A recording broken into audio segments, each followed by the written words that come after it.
प्रभाग क्रमांक 5 मध्ये भाजपाचा होम टू होम प्रचार. संतोष नगरात उत्स्फूर्त प्रतिसाद. दिनांक 11 जानेवारी 2026 रोजी प्रभाग क्रमांक 5 मध्ये भारतीय जनता पक्षाच्या अधिकृत उमेदवारांनी जोरदार होम टू होम प्रचाराला सुरुवात केली.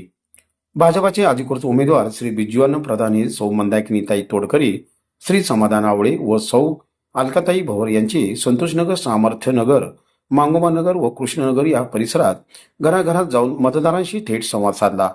या दरम्यान नागरिकांनी उमेदवाराचे उत्स्फूर्त स्वागत केले. विशेषतः संपूर्ण संतोषनगर परिसरात नागरिकांचा मोठ्या प्रमाणात उत्साह व जल्लोष पाहायला मिळाला. महिलापासून ज्येष्ठ नागरिकांपर्यंत अनेकांनी उमेदवारांशी संवाद साधत विकासाच्या कामाबाबत आपल्या अपेक्षा मांडल्या. उमेदवारांनीही या प्रभागातील पाणी पुरवठा, रस्ते, स्वच्छता, आरोग्य व मूलभूत सुविधांबाबत भाजपच्या माध्यमातून झालेल्या प्रस्तावित विकास कामाची माहिती नागरिकांना दिली. भाजपच्या उमेदवारांनी प्रभाग क्रमांक 5चा सर्वांगीण विकास हाच आमचा संकल्प आहे. नागरिकांनी आतापर्यंत दिलेल्या प्रेम व विश्वासाला आम्ही नक्कीच पात्र ठरू, असे सांगितले. प्रचारादरम्यान घोषणा फलक व संवादामुळे परिसरात निवडणुकीचे वातावरण चांगलेच तापले असून भाजपच्या होम टू होम प्रचाराला नागरिकांकडून सकारात्मक प्रतिसाद मिळत असल्याचे चित्र दिसून येत आहे.